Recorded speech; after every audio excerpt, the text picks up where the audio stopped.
Aux funérailles de mon mari, mon téléphone a vibré. Le message était court, sec, comme une gifle froide. Je suis vivant, ne fais confiance à personne. J'ai lu ces mots une fois, deux fois, comme si le papier, non, l'écran, pouvait s'estomper et rendre le monde à sa logique normale. Mais il n'y avait rien de normal ce matin-là. Les fleurs formaient des demi-lunes blanches autour d'une pierre, le cercueil était fermé, et la pluie, comme si elle connaissait mon cœur, tombait en fines lames sur les chapeaux des gens qui murmuraient des condoléances. Je me souviens du goût métallique du thé que j'ai bu sans le sentir. Mon mari, Ernest, était là, sous le tissu, si semblable à lui-même que j'aurais pu croire qu'il allait s'asseoir à la cuisine et râler sur la pluie. 42 ans, 42 petites années de gestes répétés, le même manteau usé sur le même cintre, le même café trop fort à 7 heures, la lumière de la boutique allumée à l'aube. Nous avions construit notre vie comme on tisse une couverture, sans éclat, mais solide, chaude. Et pourtant, alors que les gens venaient se presser pour me prendre la main, mon téléphone me donnait un message qui a tout rompu. Je n'ai pas pleuré à ce premier message. C'était plus comme si l'air avait changé de densité autour de moi. L'air s'était alourdi de soupçons. Les mots vibraient encore quand je suis rentrée chez moi, dans notre maison qui sentait l'huile de moteur et la cire, les étagères du magasin encore pleines d'outils que nous avions vendus ensemble pendant des années. Les voisins me regardaient avec des yeux pleins de pitié. Certains, comme Doris, ont insisté pour rester. Doris faisait ce qu'elle savait faire. Elle m'a tenu la main jusqu'à ce que la tristesse me gagne. Mais à chaque fois que je posais le téléphone sur la table, je revoyais ces mots. Je suis vivant, ne fais confiance à personne. Qui pouvait bien écrire ça? Qui avait le cœur et l'indécence de jouer avec le chagrin d'une veuve? Avant d'aller plus loin, laissez-moi vous parler d'Ernest, parce que sans lui, tout cela ne serait que ragot. Ernest n'était pas un homme de grandes phrases. Il avait des mains larges, des doigts marqués d'ampoule, une façon de sourire qui montrait plus le soulagement que la joie. Il aimait son petit commerce, un atelier bricole au coin de la rue, où il connaissait tous les clients par leur prénom. Il ramassait les boîtes de clous comme si elles racontaient une histoire. Il n'a jamais voulu être riche. Il aimait le jardin qu'il n'a jamais su laisser seul une semaine. Nous étions modestes, mais nous étions heureux. C'est important que vous le sachiez parce que la suite n'a rien d'une tragédie froide et calculée. C'était d'abord l'histoire d'un homme ordinaire qu'on a rendu vulnérable par ceux qui devaient le protéger. Nos fils, Charles et Henri, ont suivi des chemins différents. Charles, l'aîné, a toujours eu l'œil sur l'horizon. Il parlait d'affaires, d'opportunités, de faire grandir le magasin. Henri, le cadet, était plus discret, mais il a pris goût aux investissements et à la vitesse d'une vie citadine. Ils ont tous deux quitté la petite rue où nous vivions, mais jamais complètement. Les dimanches, ils venaient, pour la soupe, pour l'anniversaire de leur père, pour régler ce que nous appelions les petites affaires de la famille. Jasmine est arrivée avec Henri. Belle fille souriante, maniérée, elle a d'abord apporté des couleurs que nous n'avions pas connues. Au début, j'ai pensé que tout cela nous ferait du bien. Un souffle nouveau, de l'aide, quand le dos d'Ernest commencerait à se faire sentir. Les choses ont commencé à changer peu à peu, comme une fuite lente. D'abord, ce furent des remarques anodines. « Papa, il faudrait moderniser. Maman, vous devriez regarder l'assurance. Pourquoi ne pas vendre le vieux four et racheter du matériel ?» À chaque phrase, je sentais Ernest se crisper. Il aimait ce qui était ancien, parce que l'ancien avait le goût de nos efforts. Mais il y avait aussi une fatigue naissante, une acceptation froide. Peut-être qu'il se disait que c'était plus simple ainsi. Peut-être que l'idée de moins travailler l'attirait secrètement. Je n'en sais rien. Ce dont je suis sûre, c'est que les conversations ont pris une couleur qu'elles n'avaient pas. L'argent, l'héritage, la mise à jour des polices d'assurance. Ces mots revenaient comme un refrain, un air qu'on n'ose pas changer. Le premier moment où la peur a vraiment planté sa dent, ce n'était pas le jour du message. C'était quelques semaines avant, quand Ernest est rentré de la boutique en boitant, la main posée sur le ventre, le visage blême. Il m'a dit qu'il avait glissé, qu'un tuyau avait cédé, qu'un produit chimique avait éclaboussé ses mains. J'ai cru ce qu'il a dit, parce que c'était la vérité la plus simple qu'on pouvait lui prêter. Il a été hospitalisé, puis il est revenu. Mais je me souviens des conversations au pas de la chambre. Charles parlant d'assurance comme s'il citait un menu, Henri évoquant des démarches administratives avant même que nous sachions si Ernest allait survivre. Jasmine prenait des notes sur son téléphone. « Il faut faire vite », disait Charles, et c'était cette urgence qui me fit frissonner, parce que l'urgence était toujours celle de ceux qui attendent un avantage. Ernest, lui, dormait, et respirait avec la respiration lourde des gens qui s'accrochent à la vie. Nous avons appris que l'accident n'était pas une explosion dramatique, contrairement à ce que certains murmuraient. C'était quelque chose d'apparemment banal, un incident dans l'atelier. Mais il y avait des petites choses qui ne collaient pas, des détails qui, isolés, auraient pu être classés comme maladresse, mais qui, mis bout à bout, dessinaient une image plus nette. Par exemple, quelques jours après l'incident, Ernest a reçu la visite d'un médecin que je ne connaissais pas. Un médecin qui, d'après la clinique, était conseillé par un ami. Plus tard, j'ai su que cet homme était venu plusieurs fois et qu'il n'avait pas seulement soigné, il avait discuté de traitements, puis de signatures sur des formulaires que nous n'avions pas signés. Ce n'était pas clair, ce n'était pas net. J'ai noté tout cela au fond d'un carnet que je tenais pour ne pas laisser mes pensées se dissoudre. Puis, il y a eu la nuit, où il a fallu appeler l'ambulance. Ernest a été emmené dans une grande confusion. Je n'ai jamais vu la chambre où il s'est éteint. On m'a dit qu'il était mieux ainsi, que ses derniers moments avaient été sans douleur. Les fils ont parlé à voix basse, souvent sur le seuil, souvent à des heures où je ne comprenais pas pourquoi les affaires urgentes se traitaient entre eux et non avec moi. Après sa mort, leur empressement s'est transformé. Ils parlaient de procéder au changement d'assurance, de contacter le notaire, de vendre ou de conserver les biens selon ce qui pencherait en faveur de la famille. C'est comme si sa disparition était devenue une réunion d'affaires. Le cercueil était encore chaud quand j'ai vu le premier document qui m'a vraiment troublée. Ce n'était pas dans la maison, mais dans un tiroir du magasin, un endroit où je ne cherchais pas, parce que c'était là qu'Ernest gardait ses reçus et ses factures. Un post-it glissé entre des papiers, écrit de la main d'Ernest. Une ligne, pas plus. Je ne vais pas vous lire mot à mot ce qu'il contenait, mais c'était une phrase d'avertissement, une préoccupation. Il parlait de son intuition, d'un malaise qu'il ressentait autour de certaines personnes, et d'un souhait que, si quelque chose devait arriver, on soit prudent avec les documents. Ce n'était pas une accusation, c'était une inquiétude, et cette inquiétude m'a serré le cœur. Le lendemain des funérailles, alors que je triais les papiers pour la succession, j'ai trouvé d'autres choses. Des relevés bancaires avec des opérations que je ne reconnaissais pas, des mises à jour de police d'assurance datées de peu de temps avant l'accident et un reçu photographié sur le téléphone du magasin montrant un bidon acheté à la quincaillerie. La photo montrait juste une étiquette et une étiquette de prix, rien de plus. Je n'aurais peut-être jamais regardé 2 fois cette image si le message du cimetière n'avait pas tourné en boucle dans ma tête. Je suis vivant, ne fais confiance à personne. Qui savait que moi, une femme de 70 ans, allait me trouver en train de chercher des indices comme une voleuse de vérité. Après avoir fouillé davantage, il est devenu difficile d'ignorer la coagulation des preuves matérielles. Les retraits bancaires correspondaient à des dates précises. Les changements d'assurance avaient été effectués en catimini, avec de nouvelles clauses que je n'avais pas signées. Un document portait la signature d'Ernest, mais d'autres, essentiels, portaient des signatures étranges, faites d'un trait pressé, comme sur un formulaire rempli par quelqu'un d'autre. Je ne sais pas, parfois, c'est ce qui m'a donné le plus froid dans le dos, c'était la technique de ces modifications, rapides, presque professionnelles, ou l'indifférence avec laquelle elles avaient été discutées alors qu'on pleurait un homme. C'est à ce moment-là que j'ai décidé de ne pas rester passive. Je n'avais aucune idée de ce que je pourrais prouver, mais je savais que rester silencieuse serait trahir Ernest d'une manière que je ne pourrais pas pardonner. Doris m'a tenu la main et m'a dit « Margot, tu dois être prudente, mais tu dois aussi agir. » Alors j'ai commencé à aller voir les gens. D'abord la banque. Je ne suis pas une habituée des comptes en ligne, j'ai besoin d'un visage. Le guichetier m'a regardée avec une pitié professionnelle au début, puis avec une vraie attention quand j'ai demandé à voir les mouvements récents. Je n'avais pas de mandat, je n'étais pas la seule intéressée, mais j'ai parlé en tant que conjointe. Les opérations étaient là, certains retraits et transferts qui nécessitaient des éclaircissements. Le banquier, poli, m'a assuré qu'il allait regarder. Il y a des procédures, a-t-il dit, mais il a ajouté quelque chose d'inattendu. Madame, si vous pensez qu'il y a eu malveillance, il faut en parler à la police. Dire cela m'a paru évident, presque grotesque de simplicité. Pourquoi fallait-il que j'en arrive là ? Avant d'aller au commissariat, j'ai trouvé un petit papier dans une enveloppe parmi les affaires d'Ernest. C'était une note griffonnée à la hâte, qui ne ressemblait en rien à son écriture calme et régulière. Elle disait qu'il avait senti quelque chose d'étrange dans l'atelier, que l'air lui semblait différent, et il avait demandé, non pas à me prévenir, mais à ce qu'on garde certains papiers. Je l'avais déjà dit, mais voir ces mots, même maladroits, donnait du poids à mes doutes. C'était comme si Ernest avait laissé des miettes derrière lui, pour qui saurait les ramasser. Mais qui saurait lire ces miettes sans les piétiner. Je me suis rendue au commissariat, la poitrine serrée. L'accueil était celui qu'on donne aux veuves qui viennent avec des soupçons. La sympathie d'abord, la retenue ensuite. J'ai dit ce que j'avais vu, ce que j'avais trouvé. J'ai parlé du message reçu aux funérailles, mais je l'ai dit comme on énonce une complication, pas comme on lance une accusation en l'air. Le sergent O'Connell, un homme aux cheveux poivre et sel, m'a écouté. Il n'a pas promis monts et merveilles, mais il a pris des notes. Madame Hayes, m'a-t-il répondu, nous allons vérifier ces documents. Si quelque chose semble anormal, nous ouvrirons une enquête.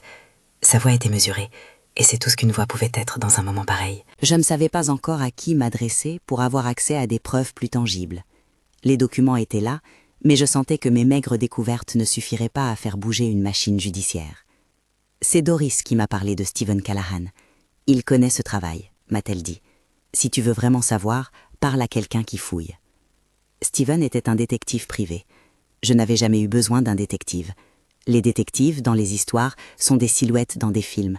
Ils ne frôlent pas la vie ordinaire d'une femme qui a fait des tartes pour les dimanches. Pourtant, l'idée d'un professionnel capable de prendre des enregistrements, de recouper des documents, de demander des images de vidéosurveillance m'a semblé la seule façon de transformer ma peur en démarche. Avant d'appeler Steven, j'ai encore fait quelque chose de stupide et de nécessaire à la fois.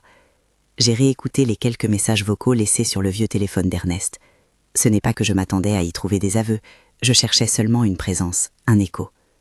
Parmi les messages, il y en avait un plus récent, une voix au ton pressé conseillant d'arranger les choses administratives et qui raccrochait.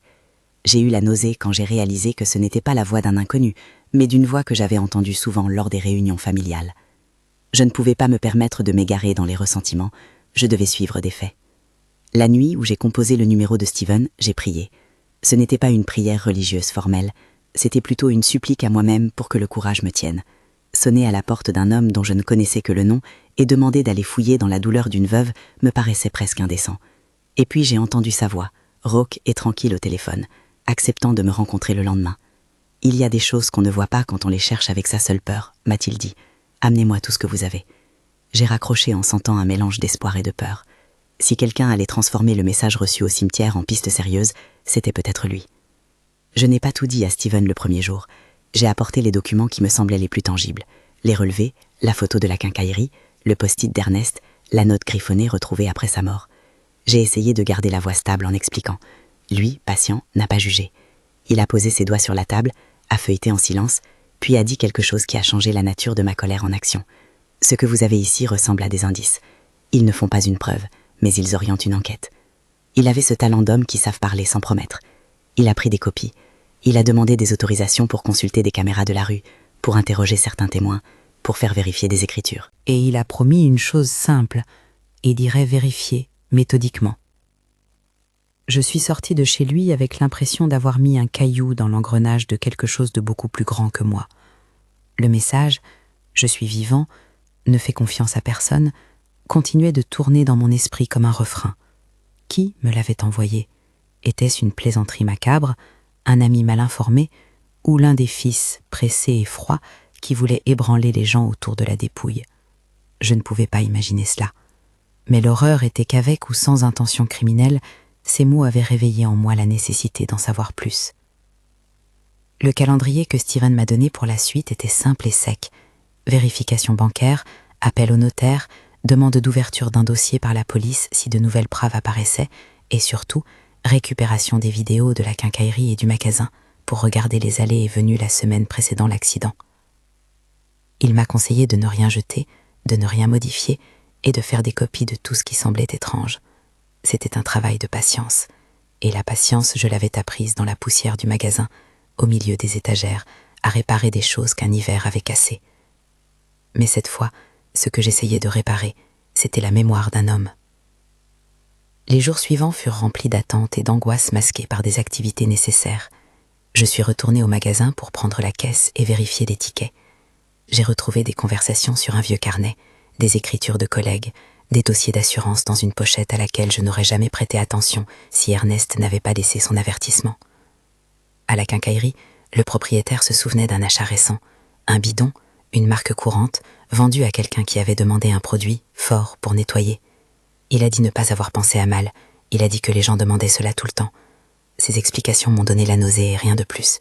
Mais Steven insistait sur la méthode, chaque petite chose est une pièce d'un puzzle. Et pourtant, malgré la méthode, malgré les documents et les rendez-vous, une partie de moi craignait que le message envoyé aux funérailles n'ait été qu'un catalyseur de peurs irrationnelles. C'était une pensée perfide, et si je cherchais seulement des fautes parce que mon cœur cherchait à nommer une douleur, j'ai dû me forcer à garder la tête froide, à laisser le temps et le travail éclairer ce qui n'était pas immédiatement visible. Un matin, en triant des papiers, j'ai trouvé un petit enregistrement laissé sur le téléphone d'Ernest. Il n'était pas long, une voix étouffée, des mots rapides. Il y avait ce temps d'homme qui veut consigner quelque chose au cas où. La phrase n'était pas claire, mais le filet de voix mentionnait certains comportements et gardait les papiers en lieu sûr. Rien qui ne s'érigeait en preuve, rien qui ne pouvait être utilisé dans une cour, mais cela renforçait l'idée qu'Ernest avait senti que quelque chose clochait. C'est à ce point que tout a basculé vraiment. Je sentais que j'étais passée d'une veuve en deuil à une femme au travail, avec une mission. Le deuil n'avait pas disparu, il était devenu carburant.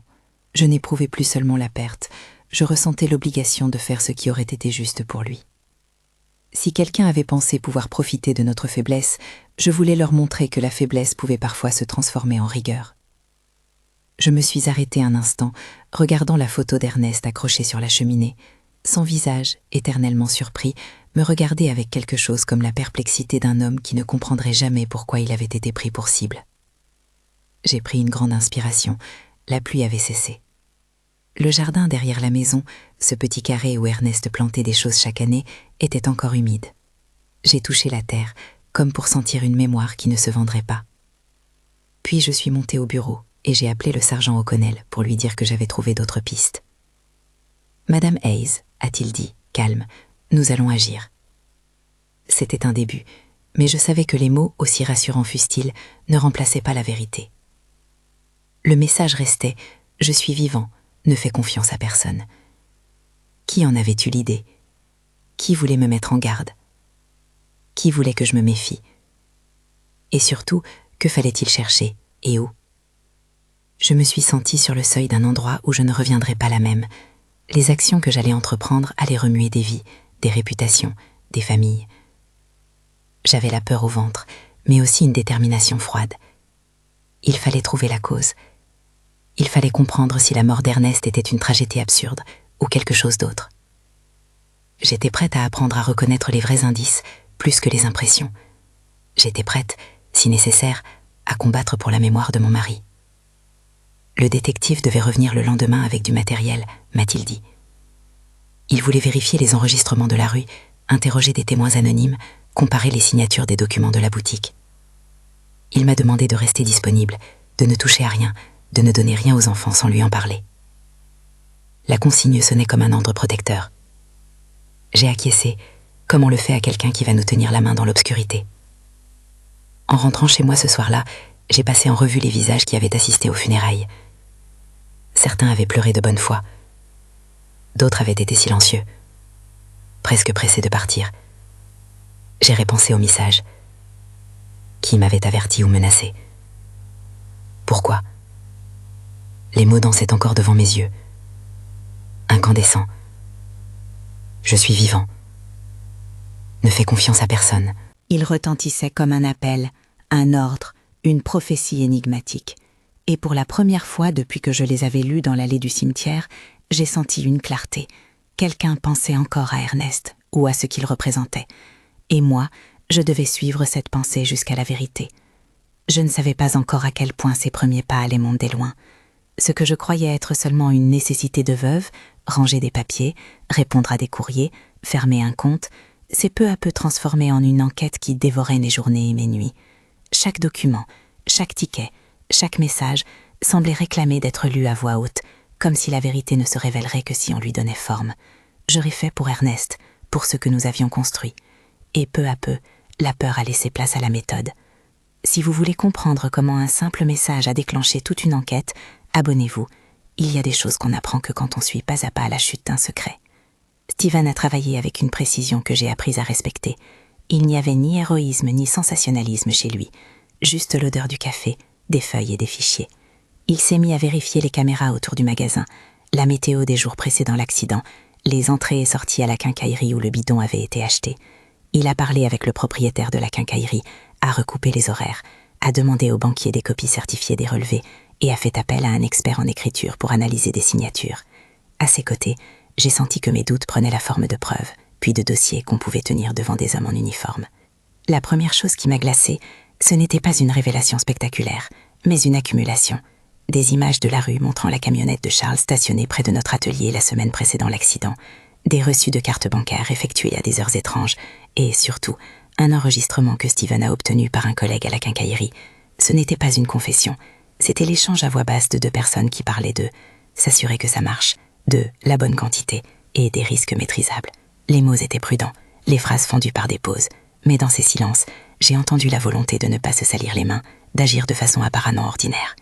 Steven a joué ces extraits devant moi, et je me suis sentie comme si quelqu'un avait arraché un voile que je ne savais même pas porter. Nous savions qu'il nous fallait des preuves plus tangibles que des voix pour chant. Le détective avait réussi à remonter la piste des achats. Le bidon photographié sur le téléphone de la boutique ne portait pas seulement une étiquette de prix. Il correspondait à un produit dont l'étiquette signalait une composition proche du méthanol, un produit couramment utilisé, mais qui, en quantité et usage inadéquat, pouvait se révéler dangereux. Je garde le même respect pour les mots. Je n'ai jamais décrit l'empoisonnement en détails sanglants, mais l'idée que quelqu'un manie des substances pour régler un problème m'a révulsée. Steven a fait analyser l'étiquette et la facture. Les correspondances étaient troublantes. En parallèle, le banquier a fini par nous donner des extraits plus précis, des transferts en provenance du compte d'Ernest vers des comptes dont je n'avais jamais entendu parler.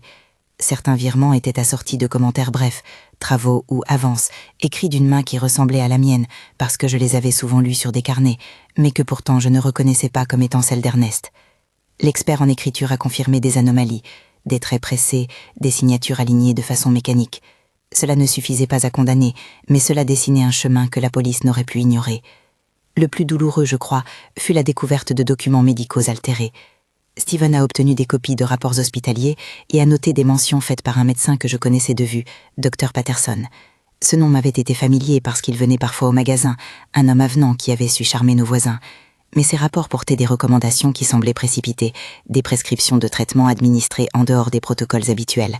Là encore, ce n'était pas une preuve en soi, c'était une porte entr'ouverte qui demandait d'être poussée. Steven a demandé des confrontations et des copies supplémentaires, et il a parlé d'un lien entre certains traitements et l'apparition de symptômes que l'on associait ensuite à des remèdes inappropriés. La police, à son tour, a commencé à prendre au sérieux ce que je portais. Le sergent O'Connell nous a dit que ce n'était pas la première fois qu'un deuil cachait des complications financières. Ce qui comptait, c'était l'ordre des pièces présentées. Avec Steven, nous avons commencé à construire ce puzzle de manière professionnelle. Quand il m'a dit que l'on pourrait demander une exhumation si des éléments le réclamaient, j'ai senti mes jambes fléchir, mais je savais au fond de moi qu'il fallait regarder la vérité en face, même si cela impliquait de rouvrir la terre. Avant d'en arriver là, il y eut une étape que je n'oublierai jamais, la confrontation avec mes fils.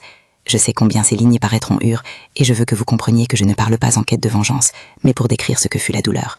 La première fois que j'ai posé des questions directes, Charles a ri, un rire sec, comme si l'idée que l'on puisse douter de lui était absurde. Henri, de son côté, a détourné les yeux et a parlé de fatigue, d'un emploi du temps chargé, de la nécessité de régler des formalités. Jasmine est restée silencieuse, les mains serrées autour de son sac, un geste que je connaissais chez elle quand elle était mal à l'aise. Je ne cherchais pas un aveu, je cherchais à voir s'il restait une étincelle d'inquiétude dans leur voix. Il n'y en avait pas. Les semaines qui ont suivi furent un mélange de friction familiale et de démarches judiciaires. Steven a remis ses rapports à la police. Le parquet a décidé d'ouvrir une enquête formelle. Des convocations furent envoyées, des interrogatoires menés, des perquisitions ordonnées.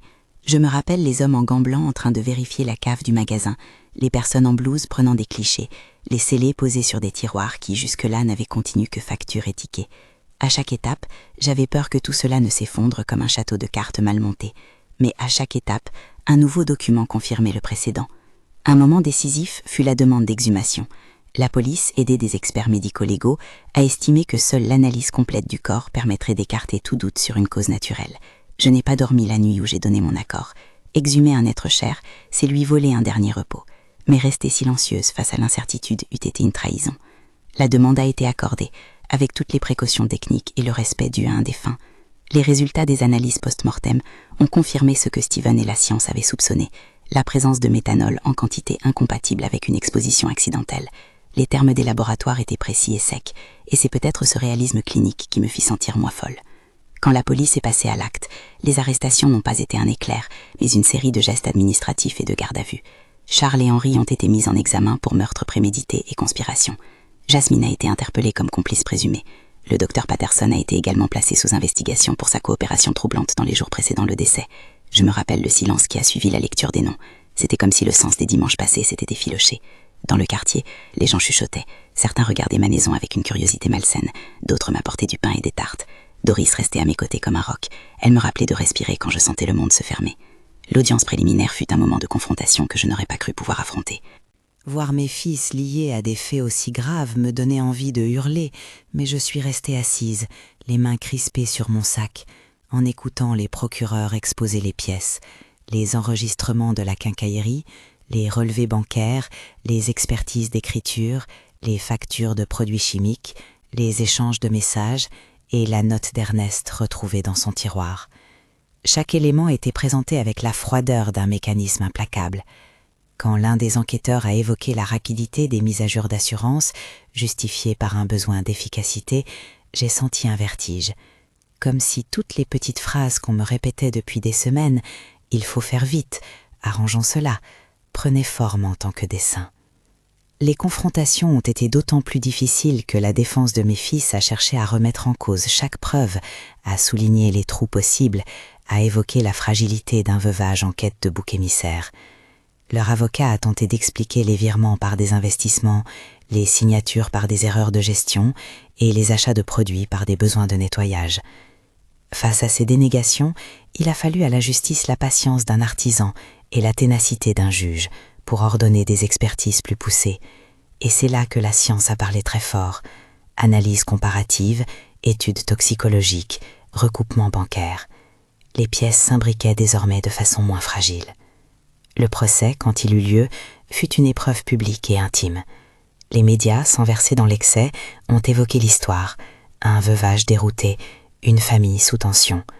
On a déposé en cours des extraits des enregistrements, calmement caliardés quand nécessaire pour préserver la dignité des propos. L'un des moments les plus lourds fut la lecture par le procureur des messages et des échanges qui montraient une planification. Les avocats de la défense ont rappelé l'importance de la présomption d'innocence. La salle d'audience a retenu son souffle à plusieurs reprises. Moi, je me tenais là, pas comme une victime en spectacle, mais comme la personne qui demandait que la vérité soit dite pour qu'Ernest retrouve un peu de justice. L'un des éléments les plus déterminants fut l'expertise sur les prescriptions et les ordonnances. Le rapport sur Dr Patterson attesta de communications qui n'auraient pas dû se produire, de traitements prescrits sans les dossiers habituels et d'une proximité évidente avec certains membres de la famille. Je n'aime pas prononcer des sentences, je raconte ce que j'ai vu, mais je peux dire que ces pièces ont pesé lourd dans le dossier. Dans la balance, il n'y avait plus seulement la tranche d'un silence familial, mais des actes qui parlaient d'une volonté de prévoir, d'organiser, de rationaliser une disparition. La justice a rendu son verdict. La lourdeur du mot condamnation ne s'efface pas. Mes fils ont été reconnus coupables de meurtre prémédité et de conspiration. Les réactions furent multiples et contradictoires. Soulagement pour certains, stupéfaction pour d'autres. Pour moi, ce fut un mélange de tristesse et de justice tenue entre mes mains. Mais la justice humaine n'efface pas la douleur. Elle la reconnaît et tente, autant que possible, de réparer ce qui peut l'être. Peu après, Charles a mis fin à ses jours en détention. La nouvelle est tombée comme une pierre sur mon cœur. Je ne veux pas en faire un spectacle. La douleur de perdre un enfant, quel qu'il ait fait, est un abîme. J'ai pleuré, non parce que je perdais un accusé, mais parce qu'un homme, mon fils, s'était arraché à toute possibilité de réparation. Henri, lui, a été interné. Les médecins ont estimé que son état psychologique ne permettait pas d'emprisonnement ordinaire et qu'il nécessitait des soins en établissement spécialisé. Jasmine et le docteur Patterson ont été traduits devant la justice en tant que complices, et le cours des procédures ont entraîné des décisions qui n'appartiennent pas à mon récit d'en rendre compte dans le détail. Le plus terrible est de constater comment des liens familiaux, tissés depuis toujours, peuvent se déliter face à la conjonction de l'argent et de l'ambition. Après toutes ces épreuves, la reconstruction a commencé, non d'un seul coup, mais par des gestes minuscules et obstinés. Je n'ai pas cherché la vengeance, j'ai cherché le sens. La boutique, qui avait vu tant de nos vies passer, me paraissait à la fois trop pleine et trop vide. J'ai décidé, lentement, de transformer cet endroit en quelque chose de vivant. La caisse a cédé la place aux plantes et les outils aux bancs. Nous avons fait appel à des amis, à des voisins, à des clients de longue date. Certains nous ont aidés en posant des châssis, en ameublant un coin, en emmenant les clients ailleurs. Mon projet était simple, créer un jardin communautaire, un lieu où les familles auraient un espace pour se poser, discuter, se souvenir et recevoir de l'aide. Je voulais que la boutique devienne un point d'ancrage, pas un lieu où l'argent continuait de régner. La fondation que j'ai ouverte porte le nom d'Ernest, non pas pour glorifier ce qui a été perdu, mais pour donner sens au souffle qu'il avait mis dans nos vies. Elle est simple, humble, offrir un accompagnement aux personnes qui subissent des abus au sein de la famille, fournir des ressources juridiques et organiser des ateliers pour apprendre à repérer les signes d'exploitation. Nous n'avons pas construit une machine sanitaire, mais un réseau de personnes prêtes à écouter. De manière presque surprenante, la réponse a été chaleureuse. Des lettres, des appels, des mains tendues m'ont rappelé qu'il existe toujours des gens prêts à transformer la douleur en soutien. Je me suis mise au jardinage comme on se remet à parler après un silence. d'abord avec maladresse, puis avec la certitude que quelque chose peut encore pousser. Planter, arroser, voir une pousse percer la terre, c'était retrouver une forme de conversation simple avec la vie. Les dimanches, je prépare une soupe et je l'offre aux voisins. On s'assoit parfois autour d'une table, on échange des histoires, on rit de petites choses. Le souvenir d'Ernest est devenu matière, pas fardeau. Je parle de lui comme on parle d'un compagnon qui nous a appris le sens des gestes, des outils, de la loyauté. Cela n'efface pas ce qu'il a vécu, mais cela lui redonne une place humaine. Les procès et les verdicts n'ont pas rendu mon cœur moins lourd. La culpabilité du tribunal n'a pas remplacé le manque d'un compagnon de 4 décennies. Pourtant, la reconnaissance des faits a permis une forme de tranquillité. La certitude que l'ombre qui planait sur notre nom n'était pas la conséquence d'un malheureux concours de circonstances, mais d'actes délibérés. Cette reconnaissance m'a libérée d'un doute qui ronge. La justice, même imparfaite, a dressé la vérité à la lumière. Il y a eu aussi des conséquences plus prosaïques. Des voisins qui avaient pris leur distance ont fini par revenir. Certains familiers ont refusé d'être définis par ce que leurs proches avaient fait. Et d'autres se sont engagés auprès de la Fondation. Le monde ne s'est pas réparé en un jour, mais il a trouvé des points d'appui. J'ai reçu des lettres d'étrangers qui, en lisant notre histoire relayée dans la presse, ont trouvé la force de se confier. J'ai tenu des permanences, j'ai écouté des récits de trahison, des appels à l'aide. La douleur de ces personnes ne m'étonnait plus. Elle répandait la même odeur âpre que la nôtre.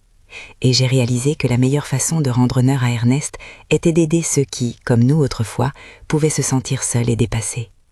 La nuit qui a suivi le verdict, je suis allée me recueillir au cimetière. Les mots du message qui m'avaient été envoyés ce jour-là, « Je suis vivant, ne fais confiance à personne », n'avaient plus la même résonance. Je sais maintenant que ces 4 mots furent moins une menace qu'un point d'alerte, une manière de faire sortir la vérité de l'ombre. Je n'ai jamais su qui l'avait envoyé.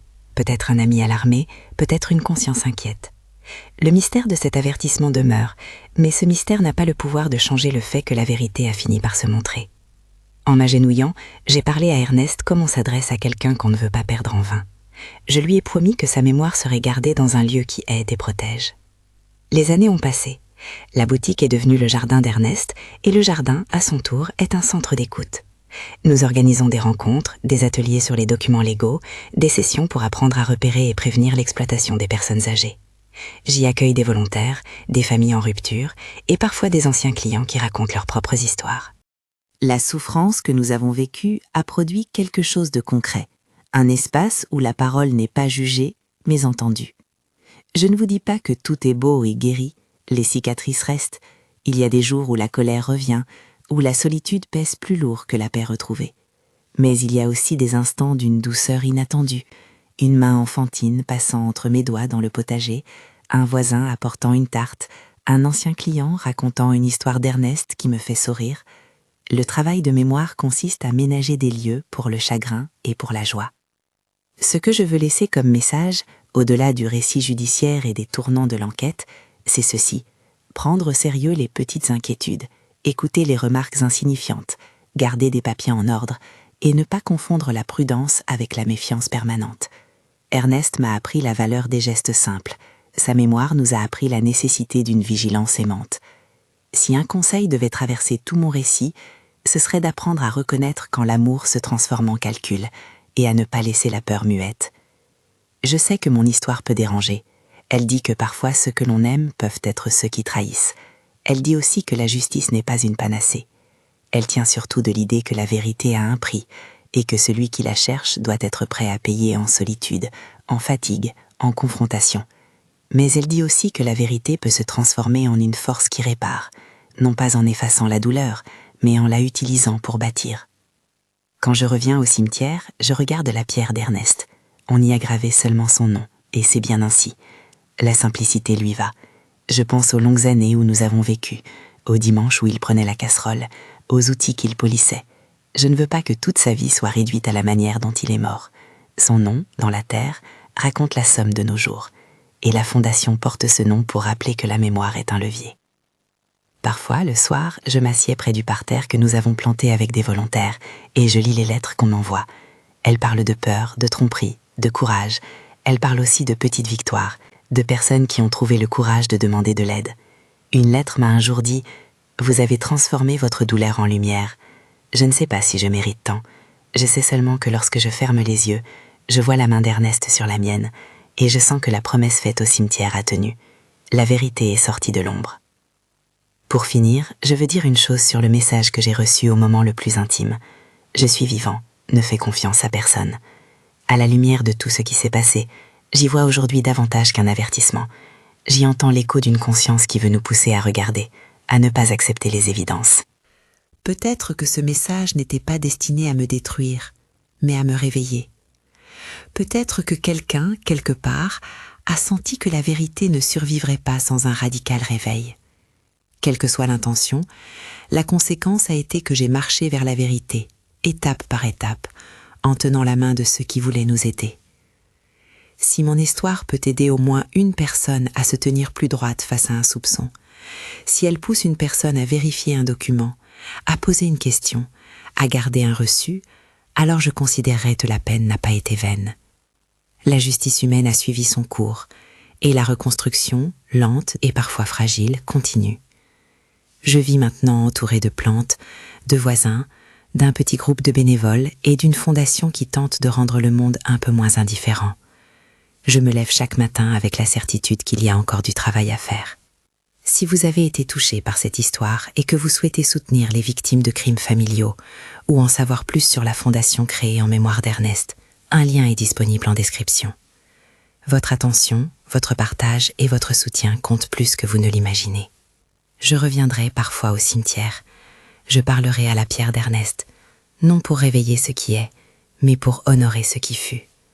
Et quand j'écris son nom dans mes pensées, c'est pour me souvenir que, malgré tout, il y a des mains qui aiment et qui soignent. C'est à celle-ci que j'ai donné désormais mon temps et ma force. La vérité nous a brisés, mais elle nous a aussi appris à reconstruire.